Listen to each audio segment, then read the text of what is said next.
Welcome to Disaffected. I'm Joshua Slocum, and this is the show where we talk about politics, culture, and relationships through a psychological lens. This week we've got for you an appearance on the podcast Trigonometry, which if you are not already subscribed to, I highly recommend you do. We're going to talk again about borderline apologia, the excuse making, particularly for abusive and disordered women, that continues in the wake of the verdict in the Amber Heard and Johnny Depp trial. We will be introducing the Disaffected Substack for you. Got new stuff. And some viewer mail with an interesting lesson on millennial social mores and etiquettes. So let's get to some viewer mail first. Last week we talked about a teacher who put a picture of himself on social media and called himself a demi-boy and an NB and a non-binary, and how proud and happy he was to be wearing ladies' panties under his clothes when he was going to teach his high school students and come out to them during a support group. And I talked about the typical way that these behaviors often escalate. Got an interesting email from a viewer. Josh, your show this week blew me away. I have never heard the term panty fetish sex pest. Well, that's because I just made it up. Nor was I aware of the typical escalation of perverted behaviors. I didn't realize there was a name for the creep that broke into my childhood home one night and molested my 10-year-old sister. When the cops arrived, they found a collection of bras and panties outside our back door. Apparently, the pervert had broken into several homes around the neighborhood that night to steal underwear. By the time he got to our house, he wanted more than panties. I've always believed that he would have murdered my sister if she hadn't found the strength to break through her initial paralysis and scream. It's shocking that these perverts are making their way into our schools. You're performing an important public service by telling the truth about the danger they pose. Thank you. What I'm telling is not new information. It's not something that I came up with, but it's new information to some people. And I've had some responses, both sort of at large and from people who watch the show, that sometimes say, but we all know this, Josh. This is obvious to everybody. A lot of stuff isn't obvious to everybody. I promise you. I really do. I know that a lot of you are really clued into this stuff, and you've been doing some of the same reading, and you've had some of the same experiences that I have. But a lot of people haven't. And mail like this reaffirms for me that, yes, indeed, there is value in explaining these things to people, even though for some of us they may seem basic. Remember, they weren't always basic for us. We didn't always know this stuff either. Thank you, viewer, very much for that letter. We're going to do a callback to a segment from last week as well about Yale public health epidemiologist Greg Gonzalez. You'll recall him. He is the one who thinks that we shouldn't stigmatize promiscuous gay sex on account of monkeypox, because if we do that, we will endanger lives. So Greg, in a series of tweets, said that the answer to, monkeypox. I'm sorry, I still can't take monkeypox seriously. The answer to monkeypox was not to ask gay men to stop having sex at what are basically orgies, although he calls them large social events, because that doesn't work. And I said that I'd bet that, although I didn't know this for sure, I would bet that Greg Gonzalez was all gung-ho for asking the entire world to shut down schools, jobs, and travel because of COVID. And that I was pretty sure he thought that would work. Well, I was right. Viewer Glenn, thank you very much, Glenn, writes, you featured some tweets by Greg Gonzalez in last night's podcast and speculated that he probably supported COVID lockdowns. Bingo. As this tweet below shows, he did support lockdowns, but is now trying to lie about it. I thought you might like the confirmation. You thought correctly, Glenn. So here's Greg Gonzalez from just a few days ago in the year 2022.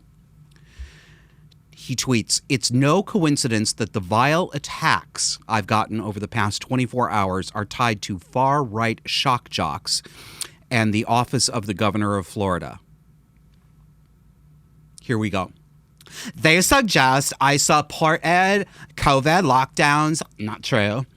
And soft on monkeypox. Also not true. The facts don't matter. Yeah, the facts really do matter, though, Greg. So let's look at some facts, okay? So here's Greg from not this year, but August of 2020. Tweeting, now we need a bill that allows us to safely and humanely get through a real substantial lockdown with the social and economic support ordinary Americans need and a massive, massive influx of resources for testing and tracing at local levels. We haven't had this. Did you notice that he even bolded the word lockdown? That's how much he was for it. But if we're to look at him tweeting from just a few days ago, he did not support COVID lockdowns and people are lying about him, this vile attacks. No, Greg, it is you who is a liar. You're this week's liar. We don't do prizes here, so I just have to tell people you got the award. Thanks, Glenn. I do appreciate it. Especially when it makes me look smart. Okay, so trigonometry. If you don't already know about this podcast, please look it up. Not just because I was on it this week, but absolutely because I was on it this week. Konstantin Kisin and Francis Foster are two, well, I don't know if they would still call themselves comedians. They're at least former comedians who got pretty much drummed out of it by wokeness, and they started a show to have a variety of guests on with expertise in very disparate knowledge areas: economics, psychiatry, social science, statistics, epidemiology, cultural stuff. Very wide variety of people who get to expound on the topics of the day without fear of being torn down, without fear of being censored, and without fear of accusation that their opinions constitute a moral failing. This show has done more for me personally. I said this during the show. Listening to the variety of people that they have had on their show over the past maybe 2.5 years that I've been listening has been one of the most productive things for me in terms of broadening my exposure to a variety of political points of view and actual, objectively verifiable, true data about the world that I either did not know before or I did not wish to be true.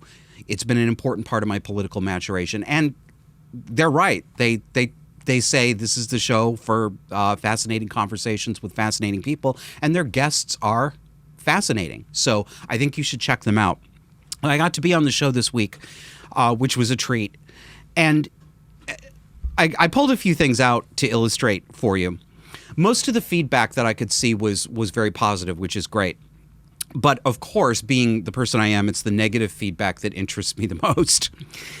And I explicitly said during the interview, during the conversation, actually, that I had with those two gentlemen, I explicitly said, I'm not a mental health professional. I don't wish to be a mental health professional. And I do not wish people to perceive me as a mental health professional. I am not holding myself out. I'm telling you clearly right now that I am not a degreed pro. That's not what I do.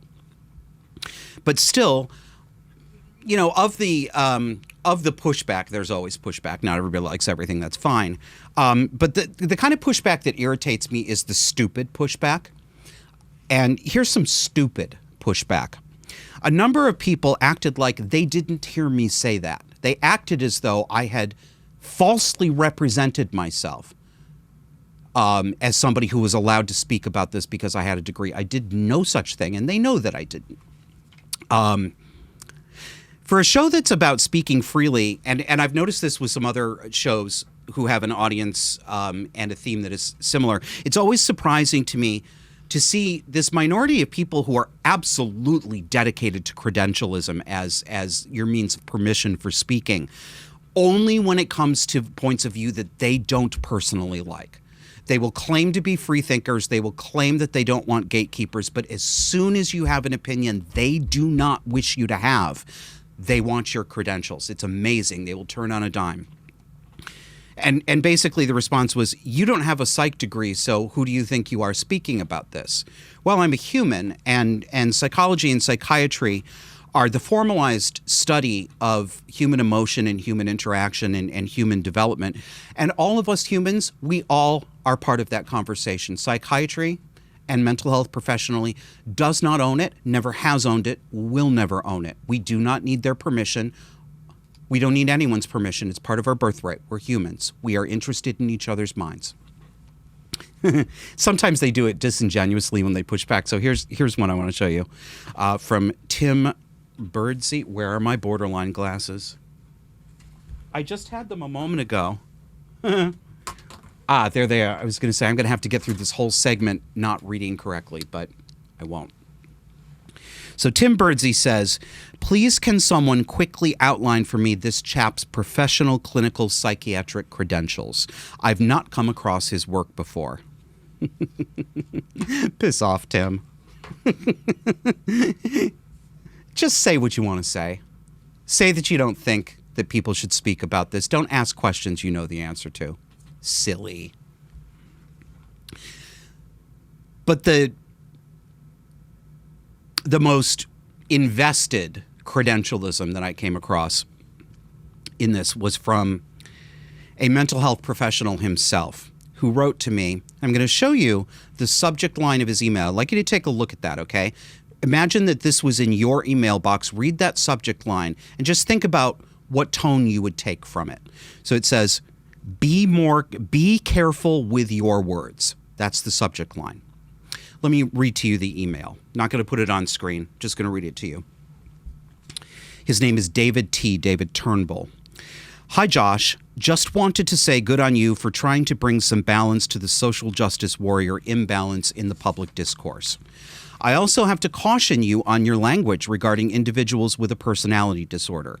I am an accredited mental health clinician and have experience working with people with a personality disorder, as well as being well-versed on the DSM-4 diagnostic criteria for PDs. Pardon me. Personality disorders are treatable, and a wide variety of people with PDs have as wide a range of views as do well individuals. It is too simplistic to charge that those on the woke left are overtly affected by personality disorders. This also unfairly stigmatizes and pigeonholes those with personality disorders. Please become more acquainted with the research, and if you are really passionate about PDs, go back to college and contribute to further research. Kind regards, David Turnbull. Well, I'm good at reading comprehension, and part of reading comprehension is reading between the lines. I know that it is fashionable today to call that mind reading. It's fashionable to say that you're overreaching and that's always projection. No, it isn't. No, it's not. Especially not when you're experienced with this kind of thing. That compliment he gave me in the beginning wasn't genuine. It's a formulaic way to open a communication with a backhanded compliment to pre-justify yourself so that you can start criticizing, which is what you really wanted to do all along. You start out appearing to give your correspondent a good boy pat on the head before you go in for the sting. It's manipulation. And his read on my views isn't accurate. I think he thinks that I think people with personality disorders are always woke leftists, and I don't think that. And not only do I not think it, I don't think I said anything on trigonometry that implied that I thought all woke people have a personality disorder, or all people with a personality disorder will have woke politics. And in fact, I'm sure I didn't imply that. So remember how I asked you to note the subject line? I asked you to note it because the subject line was a command. It wasn't a cordial opener. It was a command. It was an instruction. Be more careful with your words. I don't respond well to that at all. Do you respond well to that sort of thing when someone who doesn't know you opens their first communication with you with an instruction to you? Does that seem like a good way to start a conversation? Well, I think he confirms, at any rate, let me get off that. I'm going to tell you my response and his response. And I'm doing this because I want to show you a typical example of how when mental health professionals push back on me, And not all of them do. There were a lot more of them, actually, in the comments who said, I'm a clinical social worker, I'm a licensed counselor, I'm a psychotherapist, and I agree with this. There were a lot more of them who said that than who took David's position. But of those who do, this is typical. So I wrote back to him and I said, thank you for writing, David. No, I will not be careful with my words. Do not issue commands, mind boundaries, and remember that you are not in a position of instruction or authority over anyone. I do not wish to, nor do I need to, go back to college to speak on this. Lay people with experience have a great role to play in helping others understand their abusive situations. Clinicians like you, as good as it is to have you to rely on, cannot do it all. And frankly, your field has done little to nothing at all to educate the general public about the effects of cluster B personality disorders. The kind of credentialism that you are suggesting that I need to indulge in is part of that. I wish you the best in your work. I'm going to continue exactly as I am now. Cheers, Josh Slocum. And here's his response to my response. Take a look at the cutesy emoticons that he puts in it. No worries, Josh. I don't command anyone. I just give some friendly professional advice. You knock yourself out talking as a lay person. I will stick to rigorous research and keep warning people about stigmatizing and ignorant voices such as yourself. Have a nice day. Smiley emoticon. Dave, kind regards, David Turnbull. Yeah, your advice isn't friendly. You do issue commands, and I knew you were going to respond this way. You absolutely fulfilled it. This is not a nice man. This is a vain man. This is a territorial man who is used to speaking to other people as if he were their father and that he had the right to instruct them. He's upset that his turf is being impinged on. It's like medieval trade guilders who want to report scofflaws for selling silks and sweet wines without Her Majesty's patent papers. He didn't stop there. I can't prove this, but I'm pretty sure this is him because I noticed this in my social media feed. A brand new YouTube account that it was just created that day with the initials DT, no subscriptions, and we'll put it on the screen here. Commenting on my past episode called Cluster B Apologetics, he writes, "You are projecting, Joshua!" Exclamation point.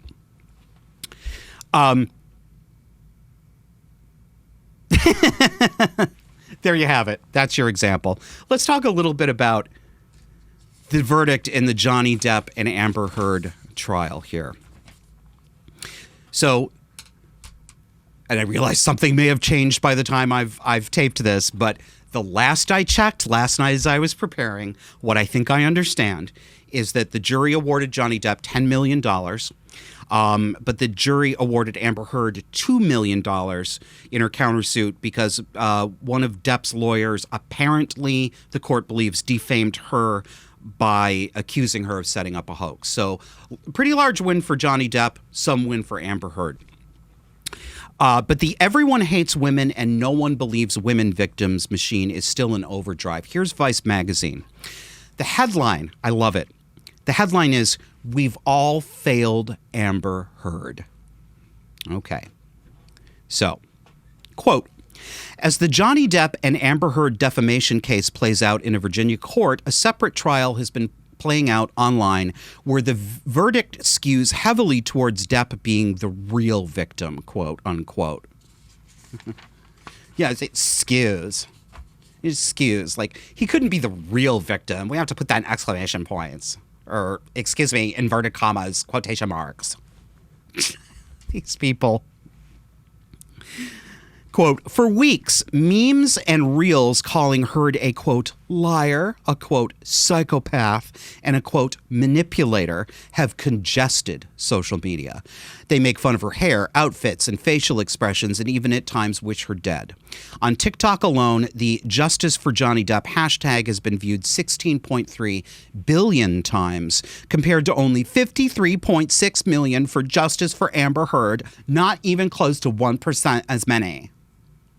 It's so high school. They made fun of her hair, and they totally weren't making as much fun of Johnny Depp. It was so unfair, you guys. It was so lopsided. Well, you know why? because she is a liar, she is abusive, and a psychologist diagnosed her with 2 cluster B personality disorders right there on the stand, borderline and histrionic personality disorders. She is, in fact, as found by the court, a liar and a manipulator. Fact. She is also a shitter of beds. Could be her Lord of the Ring names. Amber Heard, shitter of beds. Here's the she-shitter herself in a statement after the verdict. Teeny tiny type. The disappointment I feel today is beyond words. I'm heartbroken that the mountain of evidence still was not enough to stand up to the disproportionate power, influence, and sway of my ex-husband. I'm even more disappointed with what his verdict means for other women. Yeah, right. It is a setback. It sets back the clock to a time when a woman who spoke up and spoke out could be publicly shamed and humiliated. It sets back the idea that violence against women is to be taken seriously. What violence against you, Amber? I believe Johnny's attorneys succeeded in getting the jury to overlook the key issue of freedom of speech and ignore evidence that was so conclusive that we won in the UK. I'm sad I lost this case, but I am sadder still that I seem to have lost a right I thought I had as an American to speak freely and openly. Boo-hoo. We're going to pick up the theme of borderline and cluster B apologia after the break that we're going into. But I want to remind you, will you please share us on social media? Word of mouth is our very, very best exposure, especially since we are algorithmically oppressed. So put a link to our show on Twitter, TikTok, Instagram, wherever you are. And if you don't want to do that, whisper it to a friend. We'll see you after the break. You know how podcasters are always asking you to hit the subscribe button? Well, this is us asking you to take a minute right now and be sure you've hit subscribe on your favorite video platform. Click that notification bell too so you never miss our newest content. And don't forget to subscribe on audio too. We have audio-only content that you won't find on any video platform, so don't miss out. Do you like Disaffected? Do you like it enough to help pay for it? We'd love to have your support to grow and maintain this show. Donors get special access to our monthly Zoom Hangouts. They're off-camera and unscripted. We talk about what you want to talk about. There are 2 ways to join. Patreon users can go to patreon.com/disaffected or visit subscribestar.com/disaffected. Welcome back. So we're picking up on excuse making for borderline and cluster B behavior. And of course, since we're doing so many callbacks to last week, I thought you might like to know what Dr. Jessica Taylor, who doesn't believe that borderline exists or that personality disorders exist at all, had to say about the Amber Heard Johnny Depp verdict. She says, I just want to say thank you to every woman who spoke out, who recognized how this was playing out, who stuck their neck out for normal women everywhere, who watched this case and saw themselves. You didn't have to, but you spoke up when others stayed silent. I saw each of you. Beware this Lady Pied Piper. Her message is appealing to traumatized women, particularly young women who've had difficult or abusive experiences. Her message is attractive, but it's poison. Please be careful. And I pulled one more example of, this didn't happen in the comments, but it came up on our Twitter feed when we plugged the trigonometry episode that I appeared on this week. Moderate amount of pushback from people who say they had borderline personality disorder, which always happens. And the reason I'm going to show this to you will become clear as I talk about it. So why don't I just talk about it? So I'll put it up on the screen here. This is a user who calls herself Glows Life, and she says, just because you've had a bad experience doesn't mean your experience applies to everyone's. I agree that many people with borderline personality disorder have exhibited abusive behavior, but not due to them being abusive. It's because we get triggered, people don't communicate with us, we are more, and it ends there. I didn't actually catch the next tweet fast enough because she blocked me. I didn't catch enough to screenshot it, but I'm almost certain that the "we are more" was followed by "we are more sensitive than other people," because this is typical. Go back and listen to that. I'm going to read it to you again. I agree that many people with borderline personality disorder have exhibited abusive behavior, but not due to them being abusive. We're abusive, but not because we're abusive. Okay. We get triggered because people... Here's the thing. I say it all the time. That is an explanation, and taken only as an explanation. There's a lot of truth to it. Yes. That is typical of borderline. You get triggered and you act out abusively. But it's not an excuse. Explanations are not excuses. You know, you can say, I mean, imagine if you were trying to get out of a speeding ticket. You get pulled over for going 20 miles over the speed limit, and you say to the officer, I know I was speeding, but it's not because I'm a speeder. It's because I got a phone call. Or it's because I was upset about they were out of my favorite burger at Burger King. Or I know I was speeding, but it's not because I was a speeder. It's because I didn't look at the sign. It doesn't matter. You still were speeding. You still have an outstanding ticket. And Glow's life, you still have an outstanding debt that you need to make good when you abuse people, regardless of the reasons you abuse them. Regardless. And, you know, we get triggered because people don't communicate with us. Well, have you thought of asking yourself why people don't communicate with you, whatever that may mean? What is it that you are doing that might make it difficult or unappealing for people to communicate with you? This is platonic borderline. This is absolutely classic. It's like textbook for this kind of response. You couldn't ask for a better example. Even when they're being bad, it's not because they're bad. Even when they scream, they're not screaming because they're screamers. Black is white, up is down. People who love me hate me. I'm the most beautiful creature on earth. Oh, I'm so ugly, no one will ever date me. I hate you, don't leave me. It reminds me of what a viewer wrote recently about my mother, and I shared it with you on the show.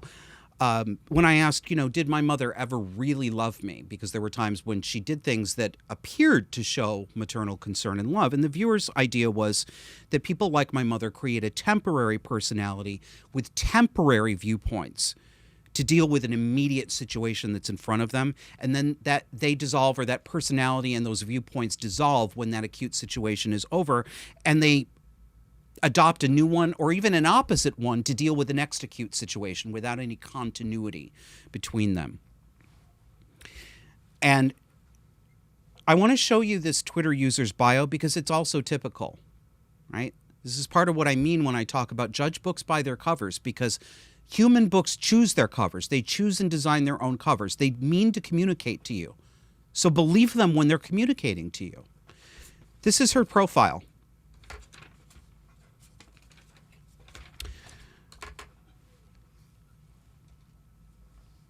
Borderline personality disorder and autism, 24 years old, queer, with a bunch of symbols, she, her pronouns, misandrist. Proudly misandrist. It's typical. I'm going to be as charitable. I wrestled with this. I'm still wrestling with it. I'm going to be charitable here. I find this, individual people like this can't do anything to me, right? It's not like I'm offended that she's this way. I find it irritating, yeah.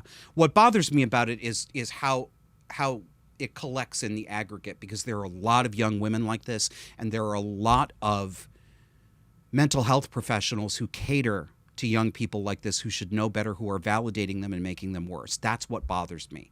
She's just one example of a much bigger problem. But she's only 24 years old.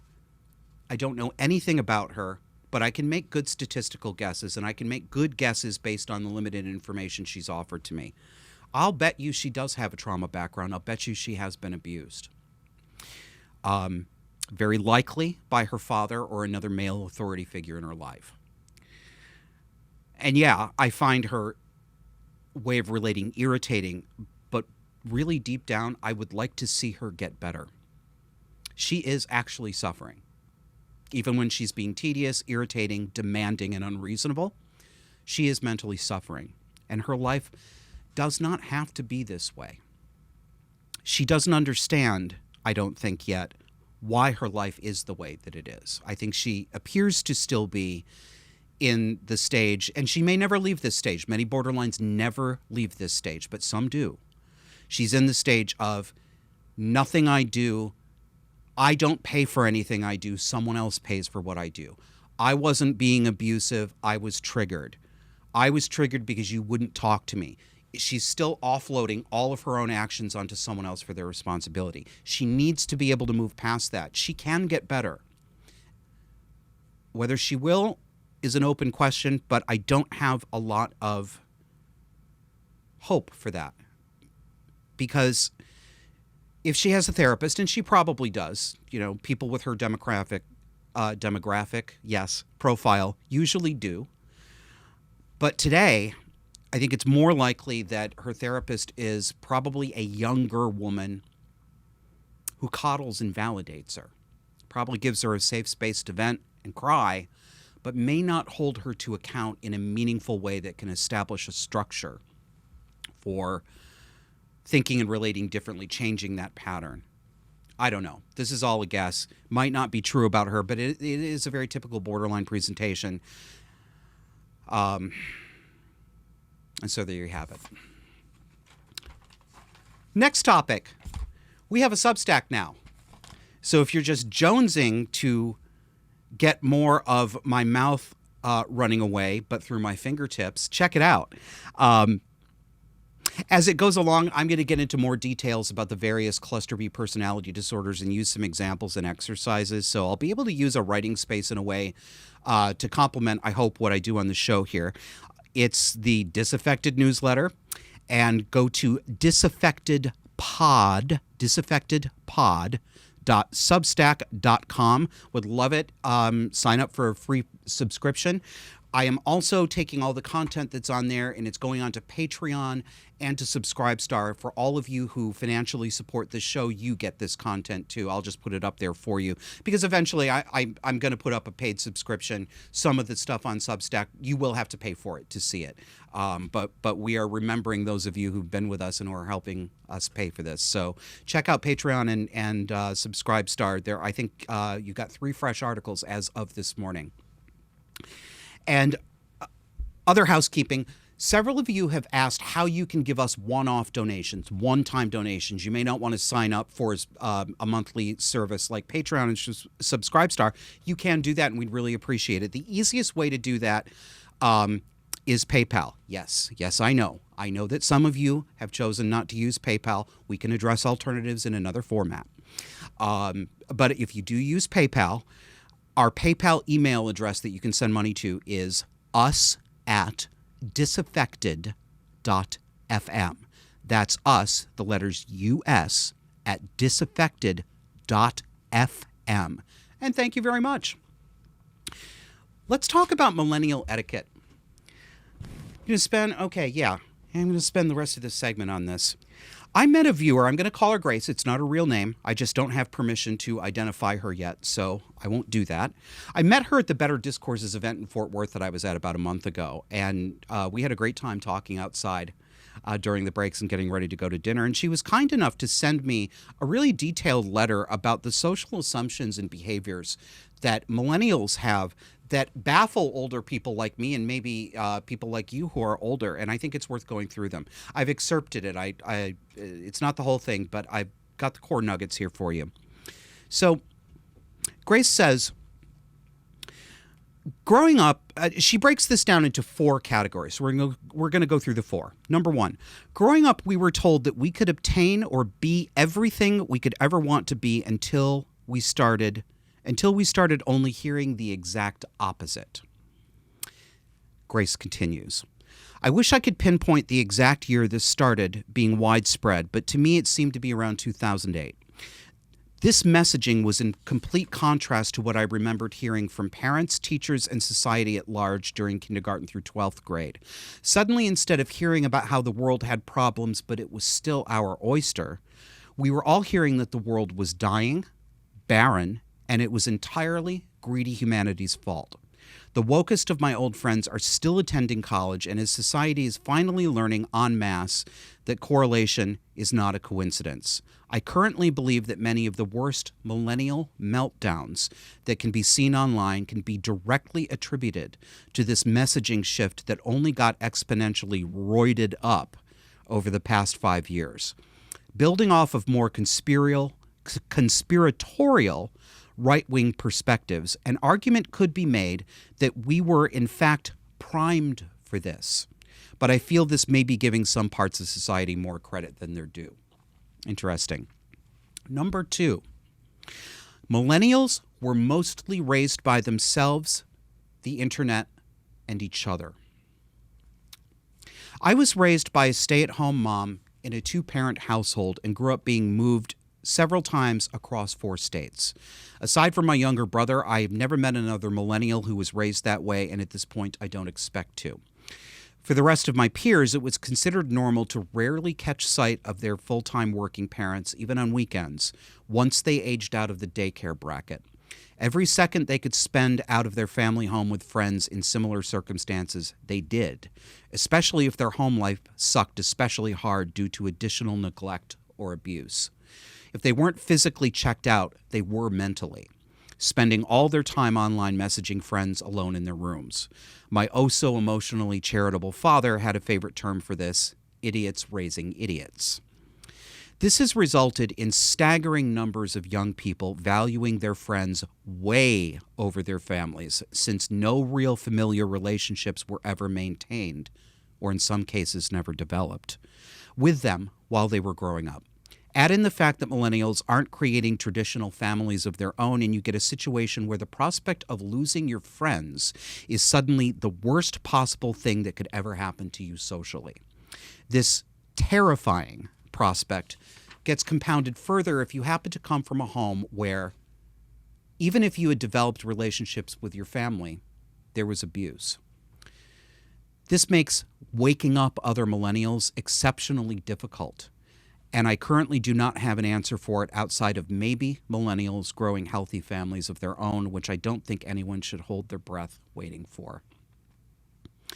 Number 3, sustained eye contact is considered aggressive, rude, and simply not done. Oh, I want to say one thing. I actually want to go back a bit. Millennials mostly raised by themselves, the internet, and each other. That's a commonality we share.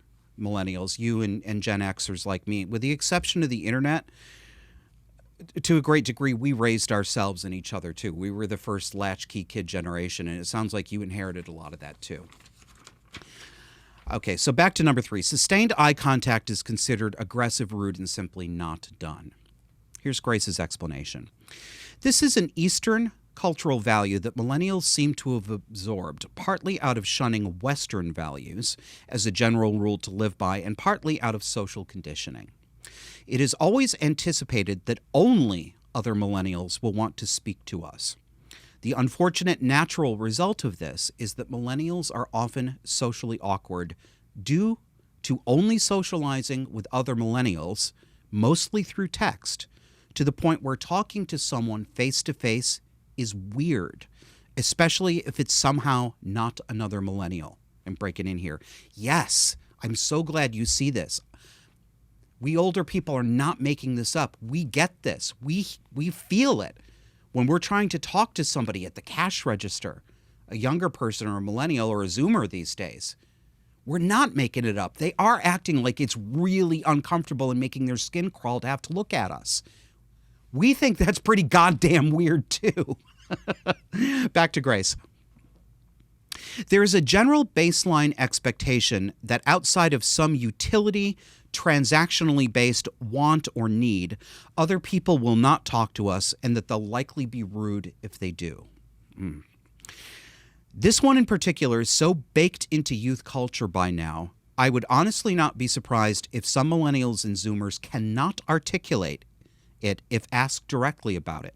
You'd probably just hear that expecting eye contact is, quote, weird and, quote, uncomfortable at best. Yeah, I believe that. I'm got to tell you, I'm really, really sick of hearing millennials and Zoomers talk about what makes them feel weird and uncomfortable. Real sick of it. I get it. I understand. I'm glad I'm getting this lesson, but Jesus Christ, it's annoying the piss out of me. This is what I was talking about last week about younger people and technology. The idea that old technology is weird and sort of embarrassing, and the ways that people held themselves, the way they spoke to other people were weird and uncomfortable. This is exactly what I was talking about. We've got a problem here. Millennials and people in the generation below them don't want to hear this, but I think they need to hear it. You don't get to make older generations conform to the new world that you are trying to create. You don't get to do that. The answer is no. You, not me, you have a duty to do some assimilating to the world that you're inheriting. You are not the first creator of the world, and the whole world is not going to be made in your image. I know this sounds shocking to some of you,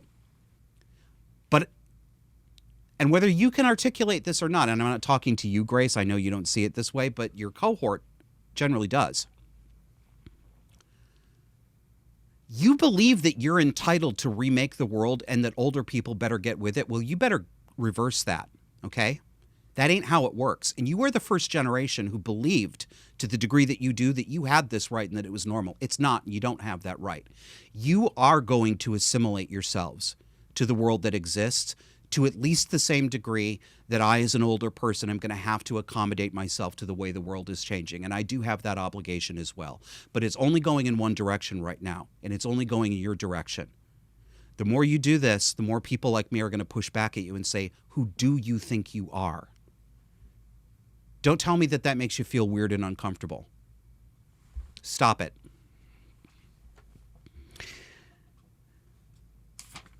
It's kind of reversal, really, is what it is. It's one more from Grace. Number 4.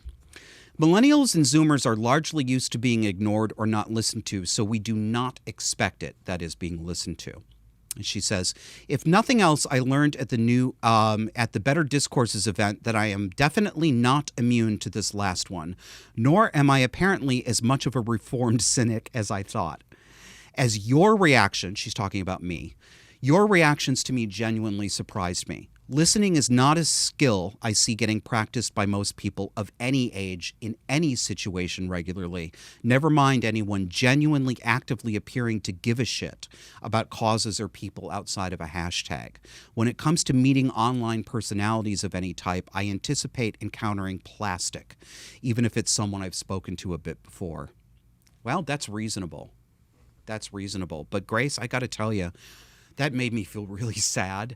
I mean, now it made me feel sad that that's an expectation that you guys have, that no one genuinely wants to listen to you, and sad that that's been your experience, that you don't get listened to. It should not be this way, and I did not know this. This is genuinely educational to me. I thank you for taking the time to tell me this. I listened to you when we spoke because I'm interested in people. And what you have to say is intelligent, insightful, and worth listening to. Worth starting a conversation about. And you took the time to write this all out for me in detail, cluing me into an outlook that I didn't know about. So I thank you. She closes, then we're going to close this segment. She's rounding up these 4 principles that we've discussed. I refer to the combination of the above 4 elements as the Clubhouse Effect. Partly as a reference to the Lost Boys from Peter Pan. Nice. I feel it actually ties in nicely to your description of today's youth being an uncontacted tribe. You're not wrong. For all intents and purposes, most of us can be considered to be socially inhabiting lofty, well-insulated tree houses far above the forest floor of human society. It feels like I've been running around that forest floor alone, trying to figure out who else is down here for the past 2 years. Well, we older people, Grace, we are here too, running around on the forest floor. We're with you. I think of you and people like you in this context is part of the same tribe, if you will, for these purposes that I belong to, and that adults, older adults like me, belong to. Real people, real grown-up people with real concerns who care about where our society is going, and I'm glad you're part of that. Time for a break. We'll do the final segment when we come back. You know how podcasters are always asking you to hit the subscribe button? Well, this is us asking you to take a minute right now and be sure you've hit subscribe on your favorite video platform. Click that notification bell too so you never miss our newest content. And don't forget to subscribe on audio too. We have audio-only content that you won't find on any video platform, so don't miss out. Do you like Disaffected? Do you like it enough to help pay for it? We'd love to have your support to grow and maintain this show. Donors get special access to our monthly Zoom hangouts. They're off-camera and unscripted. We talk about what you want to talk about. There are two ways to join. Patreon users can go to patreon.com/disaffected or visit subscribestar.com/disaffected. Welcome back. You ready for a new supermarket story? Because I'm ready to tell you one. I love that you guys said that you like these, because I really like telling them. And if you want to visualize these encounters, most of them take place at the Price Chopper on the corner of Williston and Heinsberg Roads in South Burlington. It is a ghetto-ass supermarket.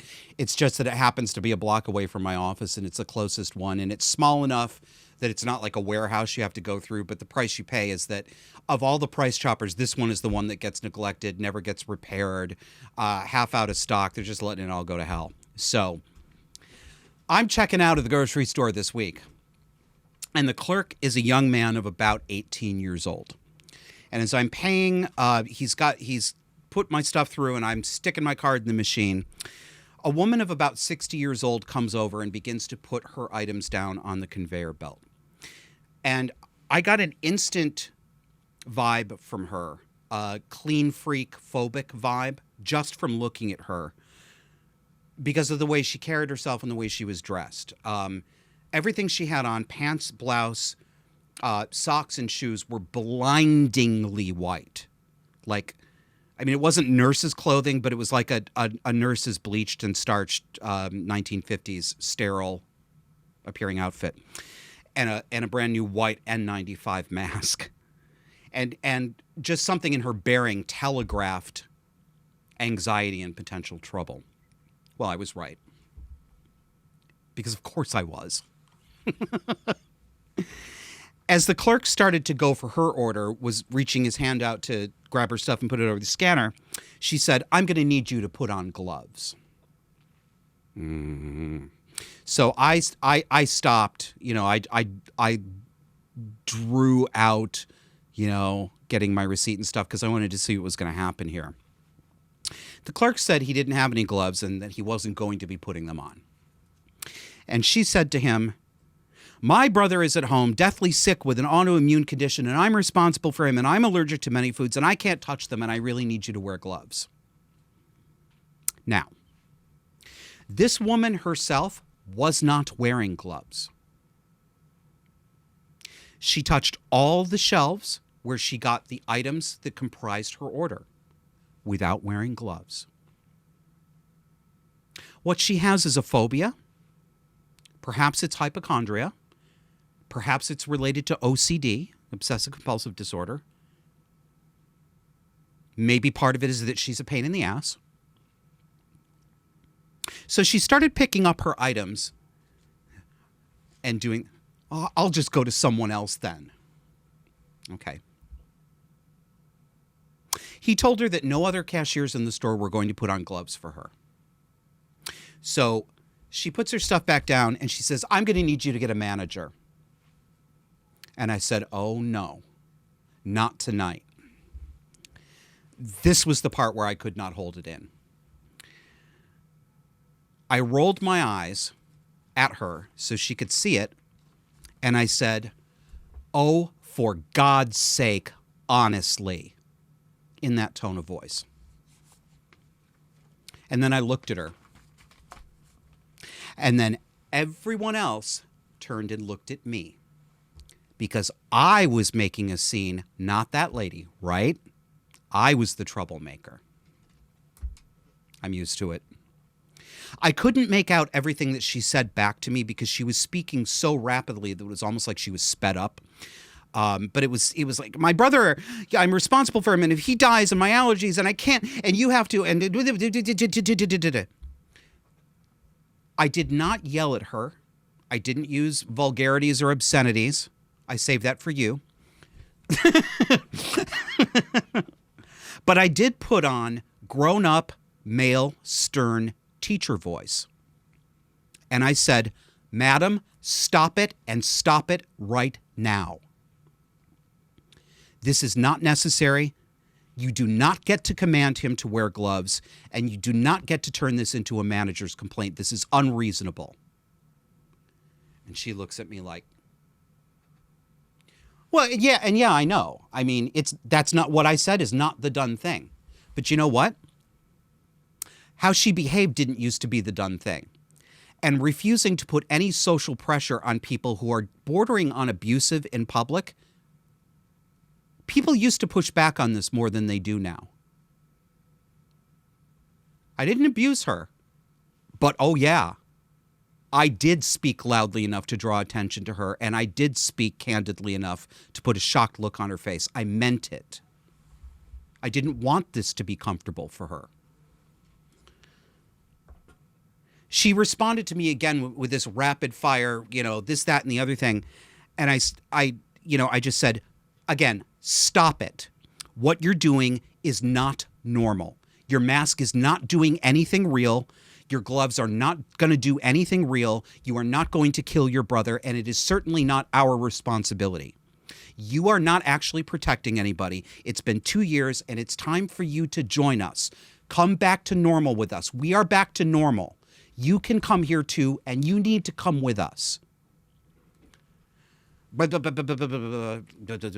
I just said, have a nice day, and I left because I made my point. That's all I wanted to do. I wanted that to happen to her, and I wanted her to experience it in front of her peers, in front of other adults. And I wanted other people to see an example. I'm sure there are many people in there who thought I was just the worst, most abusive, nasty, how dare I? That's absolutely fine. They don't have to do what I do. But I know from experience that there were some people in there who were saying, thank God someone finally said it. I'm not telling you this story so you can be like, oh my God, you're so great, you're so great. And I don't do this shit to get, well, it's not like I get applause for it, right? You know I don't get positive social feedback for this, right? People aren't clapping for me. They're not smiling at me. They're indicating fear or discomfort or disapproval. So I'm not getting something good out of this. I do it because I think it's necessary. Somebody has to. And I'm one man, and all I can do is what one person can do. But I have to believe that these things will have at least a tiny knock-on effect, even if it only happens inside someone's head. Maybe someone in that crowd of people will relate this to a relative they're dealing with and have a little bit more of a straight back the next time. Maybe they won't put up with it so much. Because in a normally functioning society, what I did was, yes, it was confrontational. I don't prefer that if there are other options, but I'm not afraid of it, and I don't apologize for confrontation. I don't think confrontation is evil. I think it has a place. But in a normally functioning society, this would not be my preference. In a normal society, we would need less of this because there would be smaller but consistent social pressure and guidelines and boundaries that would nip this stuff in the bud before it becomes this lady.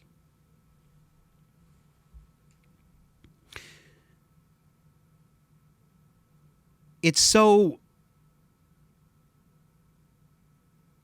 when I think about the people, I don't know.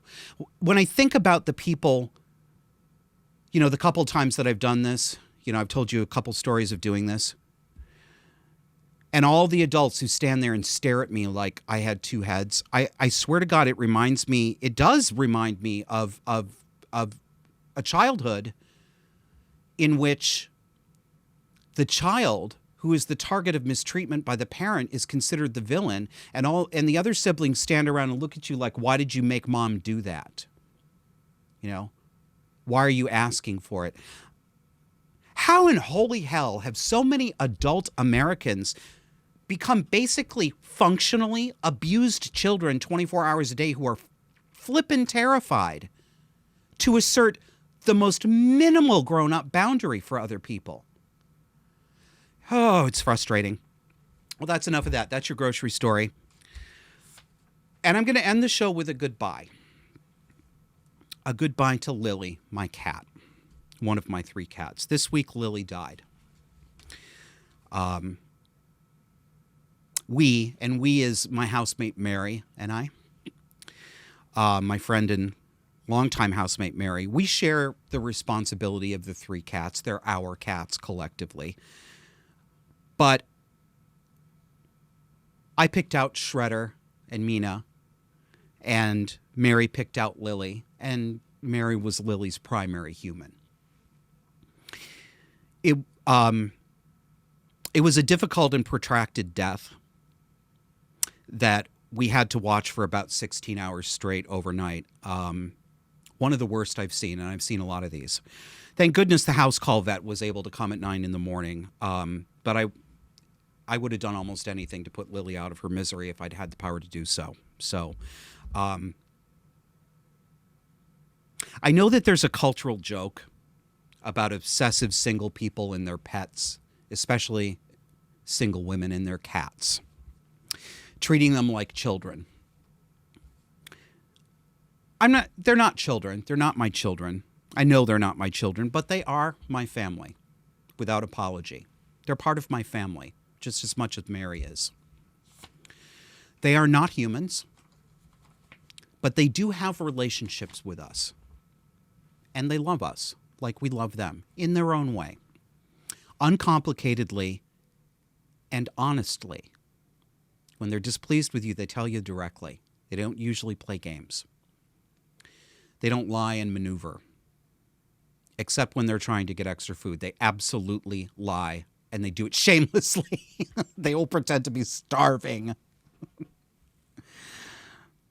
When you have a small creature who relies on you, depends on you for sustenance, it hurts terribly when they suffer and you can't help them. It really hurts. And Lily was our mama cat. She was the mama cat of the house. She was very attuned to human needs. Any person, whether it was me and Mary or a guest we were having over, any person who was in emotional or physical distress, Lily instantly took to them. She would trot quickly over. She would look at you and meow and then climb up on your lap and purr. I've seen her do it to perfect strangers to her. Don't tell me that this cat didn't understand distress and didn't care about it. She did. And don't tell me she wasn't offering comfort, because she was. She was also a complete whore about socks. Every morning, we would wake up to her yowling like a queen in heat over these socks that she hunted out of somebody's laundry pile.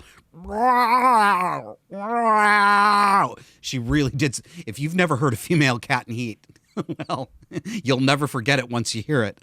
She wasn't in heat, but you would think she was. And every morning and mostly every evening, she would leave a sock or a pair of socks in front of Mary's door or in front of my bedroom door. She hunted them for us. Here's Lily on the day that we adopted her at the shelter in 2016. This is Mary with Lily. And Lily really did pick her. And here's a picture of her in her prime, having hunted a hat, which is as good as a sock if it has a pom-pom on it, and this hat had a pom-pom. And yes, if you're looking at her picture on the screen, her eyes really were that jewel-colored green. Greenest cat's eyes I've ever seen in real life. She was beautiful. We thought she was 13 or 14 based on the age that was reported to us when we adopted her. But of course, at the shelter, they didn't really know. And We had a house call vet, a vet who does euthanasia at home. When she came over and examined her, she said she thought she was probably significantly older than that, but it's really hard to tell with cats. And especially by the time Lily got to the end, she was down to about 5 pounds. She was nothing but dehydrated bones. Yeah, we're talking about death, and I got a little more to say about death. I have some suggestions, something that I ask you to think about. Some of you, I know, actually having talked about this with you, I know that some of you do something similar. But I have some suggestions for you, if you have pets, about ways to make their death and the aftermath of their death as good as it can be, at least the way I see it. This is my way of dealing with dying pets. I've been through it many, many times. If you can, get a traveling vet. Get a vet who does house calls, who will come to the house and administer the drug that will put them to sleep, that will kill them. The euphemisms, you know. It's a mercy killing, but that's what it is. You're putting them to death. It's stressful and scary for a pet to have to go to the vet's office, especially, and for you. It's stressful for you. I won't do it anymore. I will not make my animals have to spend the last day of their lives very sick in a strange and sterile environment. I will not do it. And I have held my cats in my arms as they've been injected and put to death. And it's hard, but it is love. I think we have a duty to witness and be there and offer comfort. If these poor creatures can suffer the way they do, we owe it to them to be there with them. Don't look away. Don't you dare leave the room. Hold that animal. It's your duty. Comfort them and love them at the end. Another thing that I do, and I have a backyard, I know this may not work for all of you, but I do home burial with pets. And the morning of or the night before, I dig the grave. And I actually dug the grave when I got home from work the day before. The urge seized me as soon as I got out of my car before I even took the groceries out. Yes, it was that grocery trip with that lady. I dug the grave because I knew we'd need it the next day. It was good to get it out of the way. It's good, honest work, too. Yeah. It makes you tear up because you're digging a hole that you're going to put somebody you love in. Life hurts. Death hurts. This is honest. It's good work. Of course, what we have to do now, naturally, is, since we have 4 cats back there, is erect a weathered wooden hand-lettered sign that says Pet Cemetery to discomfort passersby and children in the neighborhood. The last thing I do before burial is I leave the body out for the other animals to sniff and check out. I usually use an old sheet, a cotton sheet that I've kept aside as a winding sheet, but I will put the cat on there. And after your pet dies, arrange them the way you want them arranged, curled up or however they are. Do it as soon after death as possible because rigor mortis sets in within an hour with small pets, and then you won't be able to move them after that. I do this because I know that animals... I don't know how they understand death, but I know they have a concept of it. I've observed it. And I think that when these animals have a friend or a companion in the house, they have a right to know why she's not there anymore. So I put Lily's body out that morning. It was 9 o'clock when the vet came over. And Mina and Shredder checked her out. They had been checking her out, but they left her alone because she was in her dying corner. They sniffed her body, and that was that. And so we wrapped her up and got ready to bury her. This doesn't always happen, but when a pet dies, their bowels and bladder may let go. Don't be surprised by that. It's nothing you haven't cleaned up before. If you've ever changed a baby's diaper, you know everything you need to know about dealing with a little kitty or a doggy after death. And the other thing that I suggest you do is make some morbid, humorous jokes. Laughter and tears go together. When I mentioned Lily's death online, some of my friends shared some of their own funny stories of death. And my Twitter pal, who calls herself Stepford Wife, said that when her dad died, half of his ashes ended up in a coffee canister that looked suspiciously like the urn that the rest of his ashes were in. And yes, what you suspect happened is in fact what happened. So obviously the way to treat this is to say, we secretly replaced their usual coffee with new cremains crystals. Let's see if they notice.